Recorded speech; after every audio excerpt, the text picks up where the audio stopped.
हमारे साथ एक खातून मौजूद है जिनके साथ बहुत ज्यादती की गई है। घर से भी निकाला है, मेरे बच्चों को भी निकाल दिया और मारा पीटा भी है। जो पुलिस ऑफिसर है, मेरे हस्बैंड ने मुझे मारते हैं पीटते हैं पिछले 1.5 साल से। क्रिश्चियन के साथ उसके नाजायज ताल्लुकात है। मुझ पे इल्जाम लगाता है कि तुम चलती हो, तुम चकलेबाज हो, ये हो फलां है। मैं गाला मार्केट थाने गई, मेरी कहीं सुनवाई नहीं हुई। ना SHO सुनते, मुझे मारा गया है, मेरे बच्चों को मारा गया और मेरे बच्चों को, छोटे बच्चे को 1.5 साल को, वो कहती थी कि मैं कुत्ते के आगे इसको डालने वाली हूँ।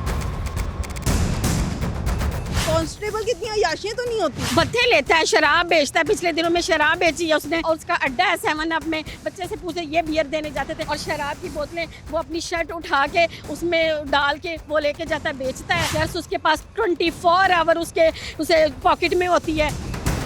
पुलिस वालों को कमरे कैसे मिल जाते हैं रेंट पे बगैर पैसों के? वो क्या कांस्टेबल या मुलाजमीन के लिए कोई कानून नहीं है? एक आम शहरी के लिए सारे कानून है। अस्सलाम वालेकुम नाज़रीन। जी नाज़रीन, हमारे साथ एक खातून मौजूद है जिनके साथ बहुत ज़्यादती की गई है और वो रोती तड़पती हुई मेरे पास आई है। उनका कहना है कि मेरे मियाँ ने मुझे घर से भी निकाला है, मेरे बच्चों को भी निकाल दिया और मारा पीटा भी है। जो पुलिस ऑफिसर है वो एक हवालदार है जो एक गुलबर्ग के थाने में ड्यूटी दे रहा है और साथ ही इनके साथ ज़्यादती पे ज़्यादती कर रहा है। कहीं भी इनकी सुनवाई नहीं हो रही। आए मेरे साथ इनसे बात करते हैं, इनसे पूछते हैं क्या हुआ इनके साथ। जी अस्सलाम वालेकुम। वालेकुम अस्सलाम। क्या हाल है? ठीक है आप? जी मैं ठीक हूँ। आप इतनी देर से रो रही हैं, मुझे बताएं हुआ क्या आपके साथ? मेरे हस्बैंड ने मुझे मारते हैं पीटते हैं पिछले 1.5 साल से। एक क्रिश्चियन के साथ उसके नाजायज़ ताल्लुकात है। कोमल सुहेल है, गाला मार्केट में गली नंबर 1 में रहती है। क्रिश्चियन है वो। उसके साथ उसके नाजायज़, जब भी मैं उससे मना करती हूँ या उसके फ़ोन के उसके मैसेज या कॉल्स पकड़ती हूँ तो वो मुझे मारता है, घर से निकाल देता है। आज मेरे 1.5 साल के बच्चे को बगैर जूतों के, बगैर कपड़ों के उसने निकाला। सब बच्चों को निकाल के मेरी माँ के घर भेज दिया और ये मेरा बेटा मेरे साथ है। और फिर मुझ पर इल्ज़ाम लगाता है कि तुम चलती हो, तुम चकलेबाज हो, ये हो फलां है। ये मेरे सारे गंदे इल्ज़ाम मुझ पे लगाता है, गंदी गालियाँ देता है, मारता है पीटता है। मेरे बड़े बेटे के सर पे चोटें लगी जो इसने पिछले दिनों में मारा है। मेरे पास वीडियो है जो पिछले हफ्ते मुझे मारा है। मैं गाला मार्केट थाने गई, मेरी कहीं सुनवाई नहीं हुई। मैं गुलबर्ग थाने गई, मेरी कहीं ना SHO सुनते वो, क्योंकि वो कांस्टेबल है और जहाँ भी जाता है वो अपनी सिफारिश डलवा के, और वो औरत थोड़े पैसे वाली है, उसकी सुनवाई हो जाती क्योंकि उसके पास पैसे हैं और वो अपने फ़ोन करके और ताल्लुक़ वाले बंदों से फ़ोन करवा देती, बड़े बड़े अफसरों से, और उसकी मेरी दरख्वास्तें जो होती हैं वो सारी की सारी वहीं रद्द हो जाती। मेरे पास सारे प्रूफ हैं, उनकी हर चीज़ मेरे पास है। हम प्रूफ भी देखेंगे। मुझे ये बताएं, आप पुलिस के पास गई हैं, उनसे मदद मांगी, उन्होंने आपकी कोई मदद नहीं की। कांस्टेबल है तो कोई ये थोड़ी है कि वो आपके साथ इस तरह की बदमाशी करेगा, बच्चों को मारे पीटेगा। नहीं, मुझे उसने कुछ नहीं। आज 13 दिन से हमारे घर में खाना नहीं बना, कुछ नहीं देता वो। उसको 3-3 हज़ार 4-4 हज़ार के खाने खिलाता है एक दिन में। कल उसकी बर्थडे थी, वो सेलिब्रेट हुई है मोनाल में, इन दोनों ने की। हाँ जी, हमको बच्चों को निकाल के तो मोनाल में कल अपनी बर्थडे उस औरत के साथ सेलिब्रेट की। फिर होटलों में। सबसे बड़ी बात, मैं ये कांस्टेबल है। हाँ जी, ये कांस्टेबल। मैं आपसे ये कि पूछना चाहती हूँ कि पुलिस वालों को कमरे कैसे मिल जाते हैं रेंट पे बगैर पैसों के? वो फ़ोन एक करता है कि जी मुझे फ़लाँ होटल में कमरा चाहिए और वो वहाँ लेकर उसको चला जाता है। क्या कांस्टेबल या मुलाजमीन के लिए कोई कानून नहीं है? एक आम शहरी के लिए सारे कानून है और जो वर्दी पहन ले उसके लिए कोई कानून नहीं है? नहीं, क्यों नहीं है? सबसे पहले वही कानून के दायरे में आते हैं। उन्होंने अपने आप को क्यों इस तरह पेश किया हुआ है? आप किन के पास गई थी और कौन है, कहाँ रहता है ये शख्स? ये नदीम अहमद है। फिर दोस्त मार्केट में मेरा घर है, मैं वहाँ रहती हूँ। और वो जो है वो गाला मार्केट में रहती है। उसका नाम कोमल सुहेल है, क्रिश्चियन है। और मैं गुलबर्ग थाने में गई हूँ, गाला मार्केट थाने में गई हूँ। SP शहरयार बानो के पास 3-4 दफ़ा एप्लीकेशन लेकर गई हूँ और वो ये कहते हैं कि मुलाजमीन के ख़िलाफ़ हम नहीं जा सकते। जी मुलाजमीन की ये आपका पर्सनल मैटर। कैसा पर्सनल मैटर है? जबकि मरियम नवाज़ ने कहा है कि मैं जो घर पे तशद्दुद औरतों पे होगा या बच्चों पे जुल्म होगा तो उसकी सज़ा है। मुझे बता दें वो कौन सी सज़ा है जो ये बंदे नहीं मिल रही। मैं जिस जगह पे भी जाती हूँ वहाँ मुझे इंसाफ नहीं मिल रहा। और अभी मुझे फ़ोन आया कि मैं तुम्हें तलाक दे रहा हूँ और बच्चे साथ तुम्हारे लिख रहा हूँ उस औरत की वजह से। अच्छा हाँ। अच्छा, वो जो औरत है वो कहाँ रहती है और कौन है वो औरत?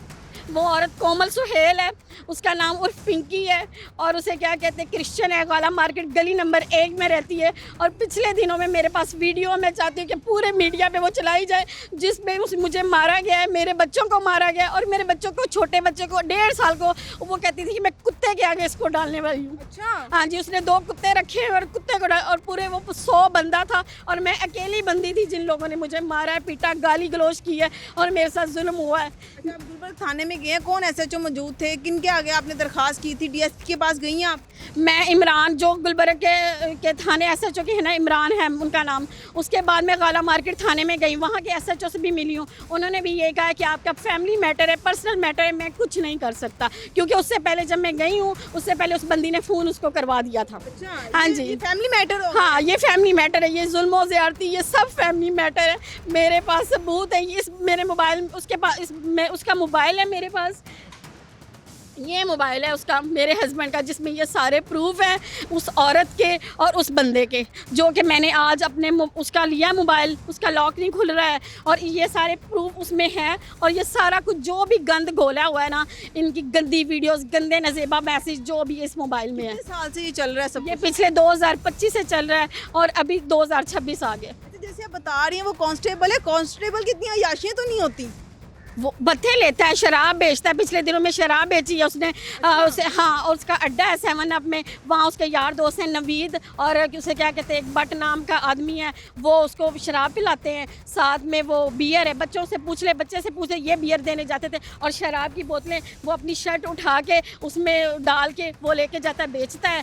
चर्स उसके पास 24 आवर उसे पॉकेट में होती है, आप उसकी तलाशी ले सकते हैं, 24 आवर उसके पास चर्स होती है। मंशियात का काम भी करता है, शराब भी बेचता हाँ है, जी, फिर चर्च भत्ते भी लेता है, मंथली भत्ते इसके आते हैं। मेरे पास ये जो मोबाइल है इसमें सबके जेबी एक है, वो इसको भत्ते देता है, वो मंशियात का काम करता है, वो मंशियात बेचता है और वो इसको पैसे उससे ये पैसे लेता है मंथली, और ये मंथलियाँ लेता है। और साथ में इसने ना 7 अप में एक अड्डा बनाया हुआ है, नवीद नाम का बंदा है, वो इसके साथ मिलकर शराब बेचते हैं। तो आपको धमकी भी देता है कि मैं तुम्हें ये कर दूंगा, हाँ, तुम्हें मुझे वो इसने कर कई बार मारा है, कई बार इसने मुझे इतनी बार मारा कि सर नंगे घर से निकाला है, इतनी बार मारा है कि मैं आपको नंगा करके इसने एक दफ़ा मुझे मारा, मेरे सारे बाल, ये अभी भी मेरा इधर ना स्वेल हुआ है, जो इसने 2025 में मारा, अभी रमज़ान में मारा, उससे पहले ये भी 1 हफ्ता पहले मुझे मारा है। तो माँ बाप होंगे वो कुछ नहीं कहते इनको? नहीं, वो कुछ नहीं कहते, क्योंकि उसकी पहले एक शादी हो चुकी, उसमें से 15 साल की बेटी, उसको उसने छोड़ के मुझसे शादी की और फिर मेरे में से 4 बच्चे पैदा करके मैं शुगर पेशेंट हूँ, डिप्रेशन पेशेंट हूँ,